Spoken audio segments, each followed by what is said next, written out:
मूर्तिकार था जो अपने हाथों से ऐसी मूर्तियां बनाता जो बिल्कुल असली जैसी लगती थी। एक दिन मूर्तिकार को पता चला कि उसकी मौत का समय पास है, तो उसने यमराज जी को धोखा देने की एक तरकीब सोची। उसने अपनी ही जैसी दसूबहू मूर्तियां बनाई और खुद उनके बीच में जाकर खड़ा हो गया। यमराज जी जब आए तो ये देखकर चकित रह गए, क्योंकि वहाँ पर एक ही जैसी 11 मूर्तियां थी। यमराज जी समझ गए कि ये मूर्तिकार की चाल है, लेकिन उनके सामने दो समस्याएं थी कि अगर वो गलती से किसी और को ले जाए तो सृष्टि का नियम टूट जाएगा, और अगर बिना लिए ही चले जाए तो उनका खुद का नियम टूट जाएगा।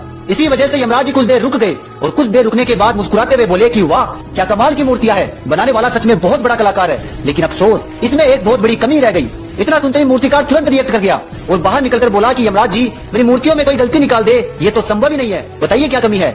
यमराज जी ने मूर्तिकार का हाथ पकड़ा और मंद मंद मुस्कुराकर बोले कि यही तो तुम्हारी सबसे बड़ी कमी है, तुम्हारा अहंकार। हमारे आसपास के लोग भी बिल्कुल ऐसे ही होते हैं। अगर तुम उनकी कड़वी बातों पर रिएक्ट कर जाओगे तो उसी जाल में हमेशा के लिए फंस कर रह जाओगे। लेकिन जिस दिन तुमने उनकी बातों का जवाब बातों से नहीं बल्कि अपने काम से देना शुरू कर दिया, उसी दिन से लोग तुम्हें गिराने की नहीं, तुम्हारे जैसा बनने की कोशिश करेंगे।